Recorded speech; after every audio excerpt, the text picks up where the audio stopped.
let's talk about suffering. The word itself is hard to hear, no doubt. But you know what? It's not all bad news when we're suffering. But certainly, when we're in the midst of it, even our faith in God can be tested. We say, how could God allow this to happen to me? Or when we see somebody else suffering, which sometimes hurts even more, we say, how could an all-loving, all-powerful God allow someone like this, who is so good, to suffer? Certainly is a test of our faith. But for now, and we'll get into that second part later, for now I want to talk about our own personal suffering. What do I do when I'm going through hard times? Well, first of all, we recognize that God has made us a promise that no matter the situation, no matter the pain, He will bring out a greater good than the good that we've lost through the suffering if we let Him.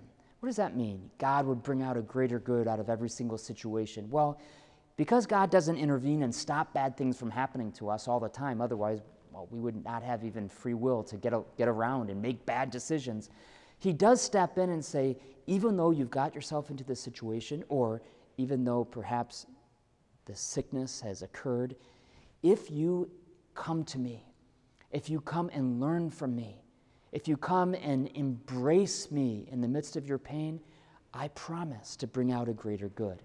How does this happen? Well, we can think just from a very rational perspective that some good things come out of bad things. When we go through a hard time and we come out and we realize, gosh, I'm wiser for having gone through this. That's a very simple thing. Or how about when we've committed some sin or made a big mistake in our life, and then we see somebody else who is going through that same thing and hasn't got to the point of change yet, we become a little bit more compassionate. We become a little bit more merciful. You see some good coming out of evil, some good coming out of suffering. But you say, and you say it rightly, I'm sure, if you're suffering now, that's not enough. You say, I would much prefer not to have learned that virtue so I wouldn't have to go through such suffering. Yes, but God is looking at our soul from an eternal perspective. Perhaps this suffering now is going to be an opportunity for you to stop and to think, to reflect. Where am I? Where am I going? And a moment also just for conversion. Lord, I'm suffering right now. I need you. Be a bigger part in my life. I will be closer to you. That suffering can lead us closer to Christ. One last thing, and I think this is so important, that Jesus made suffering holy if we unite our suffering to His, which was certainly holy. When Jesus suffered on the cross, it was the most beautiful act that you could possibly imagine. God becoming man and dying for us, suffering for us.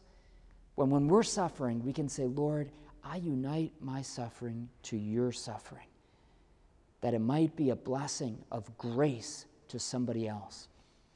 When we suffer, we pray better. When we suffer, we pray more like Jesus' prayer. Lord, I want to be like you. Accept my suffering as my gift to you. For more videos like this on the Christian life, I invite you to go to www.christophers.org. I'm Father Jonathan Morris. God bless you.